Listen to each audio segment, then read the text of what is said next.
Subscribe કરો એ high news India ચેનલને, પછી યુટ્યુબ એપ પર બેલ આઇકોનનું બટન દબાવો અને નિહાળો એ high news India channel. Audio Jungle. Banaskantha જિલ્લાના આછુઆ ગામમાં ભારે વરસાદ બાદ જળભરાવ સર્જાતા ગ્રામજનો મુશ્કેલીમાં મુકાયા છે. ગામના ઘરોમાં પાણી ઘૂસી જતા લોકોની ઘરવખરી તેમજ મહત્વપૂર્ણ ડોક્યુમેન્ટ પાણીમાં તણાઈ ગયા છે. હાલ પરિસ્થિતિ એવી છે કે આશરે 50થી વધુ લોકો ગામની શાળામાં આશ્રય લેવા મજબૂર બન્યા છે. સ્થાનિક લોકોએ જણાવ્યું કે સાંસદ અને ધારાસભ્ય સ્થળ પર આવ્યા, પરંતુ તેમણે માત્ર આશ્વાસન આપ્યું. હકીકતમાં કોઈપણ પ્રત્યક્ષ સહાય મળી નથી. ગામના સરપંચ પટેલ રાણાભાઈ માનાભાઈ જણાવ્યું હતું કે સરકાર સહાય આપવા માટે ડોક્યુમેન્ટ માગે છે, પરંતુ ઘરોમાં પાણી ભરાઈ જવાથી લોકોના ડોક્યુમેન્ટ તથા ઘરવખરી તણાઈ જવાથી તેઓ સંપૂર્ણપણે બેઘર બની ગયા છે. સ્થાનિક લોકોની એક જ માંગ છે કે ગામમાંથી પાણી ભરાવનો તાત્કાલિક નિકાલ કરવામાં આવે અને પ્રભાવિત પરિવારોને યોગ્ય સહાય વહેલી તકે ચૂકવવામાં આવે, જેથી તેઓ ફરીથી પોતાના જીવનનો પુનઃ પ્રારંભ કરી શકે. चंपाबेन खूब खूब पानी भराई गयो है। राते राते बाहर निकले, बाल बच्चा लई हमारा जीव जोखम में लई राते बाहर निकले साहेब, બધું તણાઈ ગયું છે। કપડા હપડા કોઈ પહેરવાનું વ્યવસ્થા કોઈ છે નહીં, વાસણ બાસણ બધું માં ભરાયેલું પડ્યું છે। અઠવાડિયેથી નિહાળમાં બેઠા છે, ભૂખે તરખે રાતે નીકળે છે, કોઈ પણ વ્યવસ્થા નથી। પાણી ભરાઈ ગયા, ચારે કોર પાણી ભર્યા છે। સરકારીમાં કાંઈ હજી સહાય આવી નથી સાહેબ। એક કીટ આવી છે સાહેબ સાહેબ, બસ બીજું કોઈ પણ આ સુવિધા હજી સરકારને આ પાણી કાઢવાની મકાનનું રહેવાનું કરી આલે, મને ઊંસણ કરી આપે। ઘર તણાઈ ગયા હે, અઠવાડિયાથી પાણી છે, નીકળવાનું નામ લેતું નહીં। નિશાળમાં રહીએ હે। 7 તારીખે જે સાહેબ વરસાદ થયો ત્યારે અમે રાતને 2 થી 3 વાગે રાતે અમે અહીંયા નિશાળમાં આવવા મજબૂર થયા, બરોબર। તે પછી ગામના સરપંચ અને ગામના જે વડીલો છે, મોટા જે સેવાભાવી છે, એમને અમારો છે, અમને ખાવા પીવાનું બધું એમને પૂરું પાડ્યું। એક ગેસનો બાટલો આવ્યો, સગડી આપી, એના ઉપર અમે 7 દિવસથી ગુજરાન ચલાવીએ છીએ, બરોબર। ત્યાં સુધી આજ દાડા સુધી ગામના લોકો, ગામના સરપંચશ્રી 7 દિવસથી અમારા ગામમાં લાઇટ નથી, તે પણ લાઇટની સગવડ પણ એમણે કરી। તો અત્યારે ગામમાં દળને પણ દળાઈ રહ્યા છે, બરોબર। અને ખૂબ ખૂબ આભાર ગામજનોનો। અને બહારથી જે સાહેબો આવેલા છે, આશ્વાસન આપીને ગયા છે, બરોબર। હજી અમે આવીને પાણીનો નિકાલ કરી આપે ત્યારે એમને કહેવાય કે અમારી મદદરૂપ થયા છે। બહારની સરકાર તરફથી અમને હજી સુધી કોઈ મદદ મળી નથી। ધારાસભ્ય અને સાંસદ ગઈકાલે હા સાહેબ આવ્યા કે બરોબર, આશ્વાસન આપીને ગયા છે, બરોબર। હજી કોઈ આવ્યું નથી, બરોબર। પાણી એમને પડ્યું, અમારે પડ્યું પાણી છે, ચાલતું પાણી હોય તો વાંધો ના આવે। અમે એમણે પોતાએ કીધું કે તમારી શું તકલીફ છે એમને સમજાવો। અમે કીધું અમને ગામમાંથી પાણી બહાર કાઢી આપો, ગમે તે સિંચાઈ તરીકે, ગમે તે તમારા જે થતું હોય, બરોબર। પછી અમારે બધા ઘર પડી ગયા છે, બરોબર। એમાં કોઈ બી અમને મદદરૂપ થાવ, ત્યાંથી કરીને અમને રહેવાનું માટે ક્યાંક ઊંચા સ્થળે અમને ક્યાંય બી વ્યવસ્થા કરી આપો। અને અમે એમ કહીએ છીએ કે જ્યાં સુધી અમને વ્યવસ્થા નહીં કરી આપે ત્યાં સુધી અમે સ્કૂલમાંથી જવાના નથી। ક્યાં જઈએ અમે સ્કૂલમાં, સ્કૂલ મૂકીને? પટેલ રાણાભાઈ માનાભાઈ, આછુઆ ગામ સરપંચ। અમારા ગામની અંદર સાહેબ બહુ પરિસ્થિતિ કાપરી પરિસ્થિતિ છે। કોઈ પણ વસ્તુ અમારા ગામની અંદર 200 ઘર અત્યારે ગરકાવમાં પાણીમાં પડ્યા છે, 150 થી 200 ઘર। તે પાણીના આ 1-2 અમે શાળામાં રાખ્યા છે, 50 થી 60 માણસો। પછી પાણીમાં કોઈને ડોક્યુમેન્ટ તણાઈ ગયા છે। 2500 રૂપિયાની આમ સરકારે જાહેરાત કરી છે કે ઘર વખરી 2500 રૂપિયા આપવાની છે। 2500 રૂપિયા આ જમાનામાં સાહેબ કાંઈ થાય નહીં।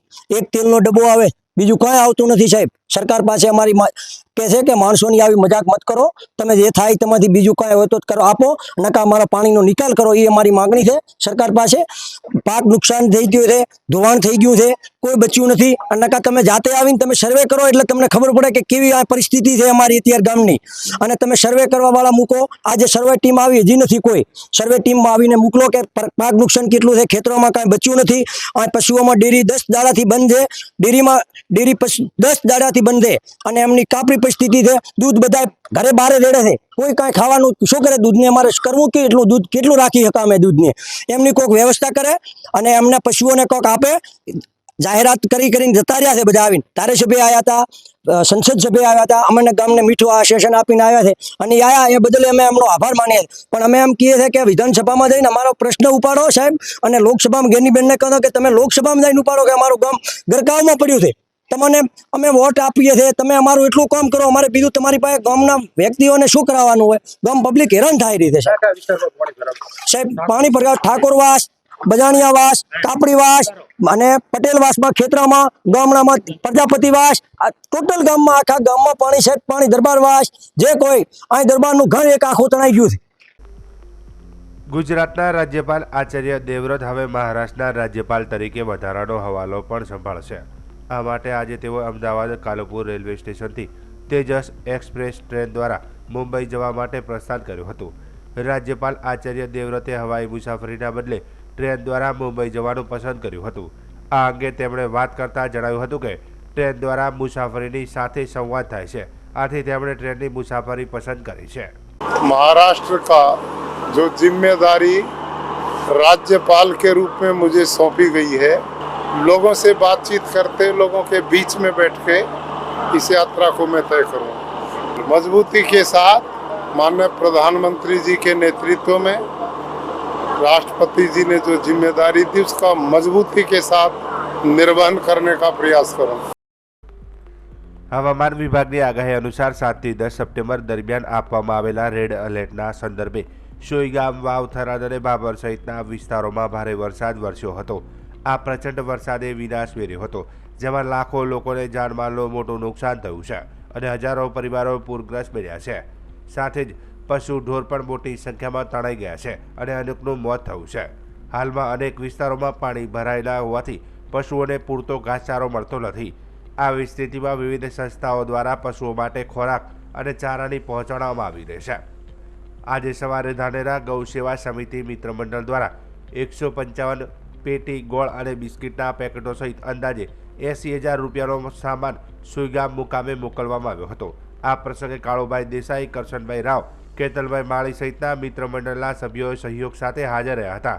ગૌ સેવા સમિતિએ જનતા સમક્ષ વિનંતી કરી છે કે આવી વિકટ પરિસ્થિતિમાં પશુઓ માટે દાન કરી પુણ્ય કમાવાની તક ગુમાવવી નહીં. પરમ પૂજ્ય મહાસંત શ્રી વજયપુરજી ગુરુદેવ થાવાર અને પરમ પૂજ્ય મહાસંત શ્રી નાગરવનજી ગુરુદેવ કરબોણ, આ બંને મહાસંતોના આશીર્વાદથી ગૌ સેવા અને પ્રચાર સમિતિ છેલ્લા 15 વર્ષથી નિરાધાર ગૌ માતાઓની સેવા કરે છે. અત્યારે સોઈગામ તાલુકો અને વાવ તાલુકાની અતિવૃષ્ટિ અને વરસાદના કારણે નિરાધાર ગાયોની તેમજ ગૌશાળા, નાની નાની ગૌશાળામાં ગાયોની હાલત ખૂબ ખરાબ હોવાથી ગૌ સેવા પ્રચાર સમિતિના અમારા મિત્ર મંડળ દ્વારા 155 પેટી ગોળની અમે અહીંથી ધાનેરાથી નિરાધાર ગાયો માટે લઈ જઈ રહ્યા છીએ અને દરેકને વિનંતી કરીએ છીએ કે અત્યારની પરિસ્થિતિને જોઈ અને તમારી શક્તિ પ્રમાણે ઘાસચારો તેમજ ગોળ નિરાધાર ગાયોને વાવ અને સોઈગામ તાલુકાના ગામડામાં મોકલવા નમ્ર વિનંતી. રાજ્યમાં હાલ વરસાદનું જોર ઘટ્યું છે. છેલ્લા 24 કલાકમાં રાજ્યના માત્ર 34 તાલુકામાં વરસાદ નોંધાયો છે. ત્યારે હવામાન વિભાગે રાજ્યમાં આગામી 7 દિવસ છૂટાછવાયા વરસાદની આગાહી કરી છે. તો આગામી 16 સપ્ટેમ્બર સુધી રાજ્યમાં ગાજવીજ સાથે વરસાદની સંભાવનાઓ વ્યક્ત કરવામાં આવી છે. આ સાથે જ રાજ્યમાં 40 કિલોમીટર પ્રતિ કલાકની ઝડપે પવન ફૂંકાવાની શક્યતા છે. તો હવામાન વિભાગ દ્વારા સૌરાષ્ટ્ર અને દક્ષિણ ગુજરાતમાં ભારે વરસાદની આગાહી કરવામાં આવી છે, જેમાં સુરત, વલસાડ, નવસારી, તાપી, ડાંગ, દમણ અને દાદરાનગર હવેલી, ભાવનગર, अमरेली, गिर सोमनाथ और जूनागढ़ में भारे वरसाद पड़ी सके छे।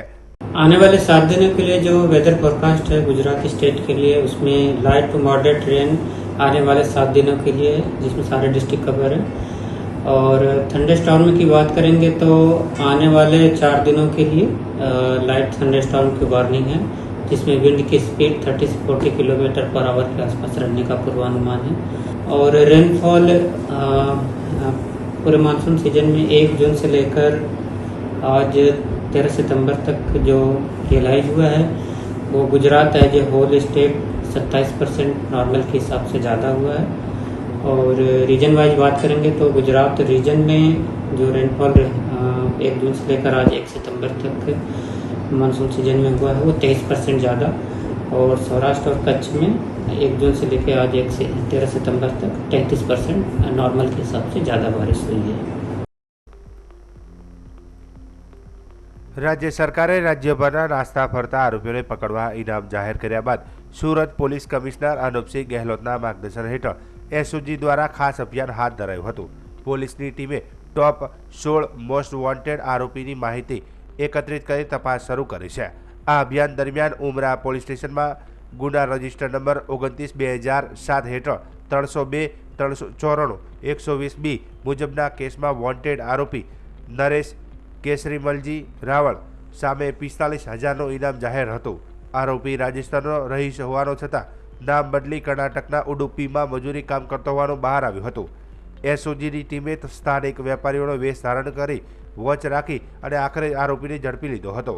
આરોપીએ 2007માં સુરતમાં વોચમેનનું હત્યાકાંડ કરી બંગલામાંથી દાગીના, હીરા અને રોકડ સહિત મોટી લૂંટ ચલાવી હતી। તેના સાથીઓ પકડાયા બાદ તે વર્ષો સુધી રાજસ્થાન, મુંબઈ, ચેન્નઈ અને ઉત્તર કન્નડમાં છૂટક કામ કરી નાસ્તો રહ્યો હતો। હાલ આરોપીને ઉમરા પોલીસને સોંપવામાં આવ્યો છે અને તેના વિરુદ્ધમાં અગાઉ ચોરીના 2 ગુનાઓ ઉમરા તથા ઉધના પોલીસ સ્ટેશનમાં નોંધાયેલા છે।